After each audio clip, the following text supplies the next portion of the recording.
지금부터 한국융합기술연구학회 세션에서 발표를 시작하도록 하겠습니다. 목차는 다음과 같습니다. 연구의 서론입니다. 과거에 비해 현재 우리나라 사회는 여러 가지 잦은 사고로 인해서 안전에 대한 중요성이 굉장히 커다란 관심사로 부각되고 있고, 스포츠 현장에서 안전한 환경을 조성하고 운동 상해와 손상 방지를 위해서 2010년도 스포츠 안전재단이 설립되어 스포츠 안전과 관련된 콘텐츠를 제작하고 배포함으로써 안전사고 실태 조사를 하고, 이를 통해서 안전한 스포츠 환경 조성을 위해 노력하고 있습니다. 그러나 스포츠 안전재단에서 실시하는 실태조사에서는 장애인은 포함하고 있지 않으며, 취약계층의 스포츠 안전 매뉴얼은 유아 또는 노인을 대상으로만 제공하고 있습니다. 이는 사회 전반적인 부분뿐만 아니라 스포츠 현장의 안전사고에서도 마찬가지입니다.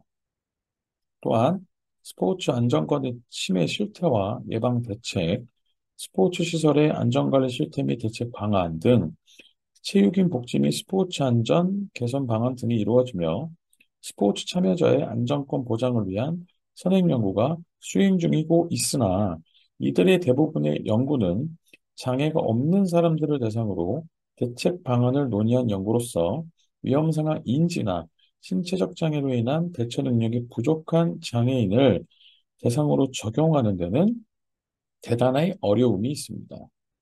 안전관리 교육을 받지 않은 장애인 스포츠 참여자들은 위험에 맞닥뜨렸을 때 스스로 안전을 지킬 수 있는 능력이 부족하고, 위험 요소별로 대응 방안을 구체적으로 알지 못하므로 이 스포츠 참여자들에게 안전교육은 반드시 필요합니다. 따라서 본 연구의 목적은 장애인 수영 클럽에 참여하는 사람들을 대상으로 안전관리 교육과 운동지적 참여의 관계를 구체적으로 규명하고자 하여, 이를 통해 안전한 스포츠 클럽 환경을 모색하고자 합니다.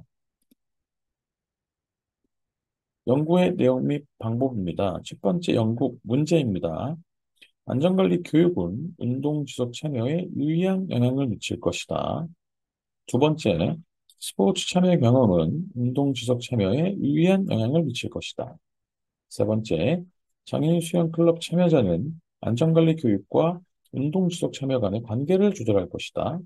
네 번째, 수영 클럽 참여자는 스포츠 참여 경험과 운동 지속 참여 간의 관계를 조절할 것이다. 연구의 대상은 다음과 같습니다.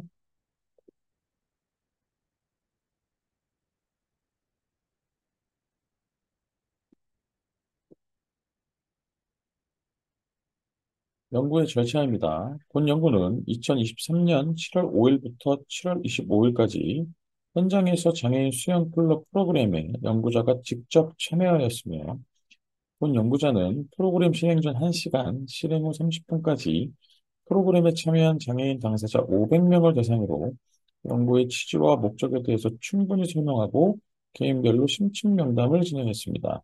심층 명담이 종료된 후 설문지를 배포한 뒤 설문 용어에 대해서 재평가 기입법으로 응답하도록 하여 완성된 설문지를 회수하였습니다. 회수된 설문지를 바탕으로 자료의 신뢰성을 검증하고, 조사 대상자의 기초 통계 분석 및 조사 결과에 대한 통계 분석과 함께 분석 결과를 해설함으로써 장애인 실현 참여자의 안전관리 교육이 운동 지속 장애에 미치는 영향에 대해서 결과를 도출하고자 했습니다. 연구의 도구는 SPSS 2022.0 프로그램을 사용하고, 인구 통계학적 분석과 상관관계 분석, 가설 검증으로 본 연구의 결과에 대해 도출을 하였습니다. 설문지는 응답 형태 측정은 5점, 리커트 척도로 활용하였고, 응답 내용에 따라 매우 만족이 5점, 만족이 4점, 보톡이 3점, 불만족이 2점, 매우 불만족이 1점을 부여하여 설문지를 수집하고 결과를 도출했습니다. 연구의 모형은 다음과 같습니다. 다음은 연구의 결과입니다. 본 연구에 참여한 장애인 수영 클럽 참여자 내 인구 통계학적 특성은 다음과 같습니다. 안전관리 교육, 스포츠 참여 경험, 운동 지속 참여, 변수 간 상관관계 분석 결과는 다음과 같습니다. 이제 가설 첫 번째입니다. 안전관리 교육은 운동 지속 참여에 유의한 영향을 미칠 것이다. 안전관리 교육과 운동 능력 간 희귀 분석 결과는 다음과 같습니다. 또한 안전관리 교육과 운동 습관 간 희귀 분석 결과는 다음과 같습니다. 안전관리 교육과 운동 환경 간 희귀 분석 결과는 다음과 같습니다. 스포츠 참여 경험과 운동 능력 간 희귀 분석 결과는 다음과 같습니다. 스포츠 참여 경험과 운동 습관 간 희귀 분석 결과는 다음과 같습니다. 스포츠 참여 경험과 운동 환경 간 희귀 분석 결과는 다음과 같습니다. 가설 세 번째입니다. 수영클럽 참여자는 안전관리 교육과 운동 지속 참여 간의 관계를 조절할 것이다. 교육 경험과 운동 능력 간 장애인 수영클럽 참여자의 조절 효과는 다음과 같습니다. 교육 경험과 운동 습관 간 장애인 수영클럽 참여자의 조절 효과는 다음과 같습니다. 교육 경험과 운동 환경 간 장애인 수영클럽 참여자의 조절 효과는 다음과 같습니다. 스포츠 참여 경험과 운동 능력 간 장애인 수영클럽 참여자의 조절 효과는 다음과 같습니다. 스포츠 참여 경험과 운동 습관 간 장애인 수영클럽 참여자의 조절 효과는 다음과 같습니다. 스포츠 참여 경험과 운동 환경 간 장애인 수영클럽 참여자의 조절 효과는 다음과 같습니다.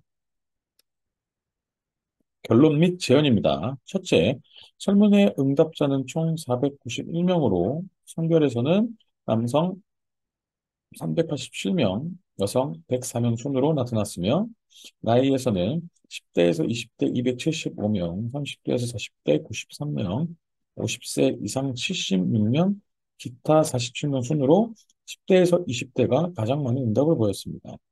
장애 유형에서는 지체장애 192명, 발달장애 115명, 청각장애 94명, 시각장애 58명, 기타 32명 순으로 나타났습니다. 안전관리 교육의 교육 경험과 운동 지속 참여의 운동 능력 간 유의 수준은 0.05보다 낮게 나타났으므로 서로 간의 관계에서 유의미한 영향을 미치는 것으로 나타났습니다. 둘째, 스포츠 참여 경험의 인지적 경험과 운동 지속 참여의 운동 능력 간 유의 수준은 0.05보다 낮게 나타났으므로 서로 간의 관계에서 유의미한 영향을 미치는 것으로 나타났습니다. 가설 3의 조절 분석 결과 독립변수와 조절 변수는 평균 중심화를 실시하였습니다. 모형 1은 독립변수를 투입한 모형이며 모형 2는 모형 1에 조절 변수를 투입한 모형이며 모형 3은 모형 2에 상호작용항을 투입하였습니다. 모형을 살펴보면 모형 1의 설명력이 37.3%이며 모형 2의 설명력이 42.4%로 설명력의 변화량 5.1%가 증가하였고 통계적으로 유의한 것으로 나타났으며 모형 3의 설명력은 43.8%로 설명력의 변화량 1.4%가 증가하였고 통계적으로 유의한 것으로 나타났습니다. 넷째 가설 4의 조절 변수 분석 결과 평균 중심화를 실시하였습니다. 모형 1은 독립 변수를 투입한 모형이며 모형 2는 모형 1의 조절 변수를 투입한 모형이며 모형 3은 모형 2의 상호작용을 투입하였습니다. 모형을 살펴보면 모형 1의 설명력이 33.3%이며 모형 2의 설명력이 37.8%로 설명력의 변화량 4.4%가 증가하였고 통계적으로 유의한 차이가 있는 것으로 나타났습니다. 다시 말해서 장애인 수영클럽 참여자의 안전관리 교육은 네 가지의 가설에서 비추어보다시피 운동 지속 참여에 커다란 영향을 미치는 것으로 본 연구의 결과를 도출할 수 있었습니다. 감사합니다.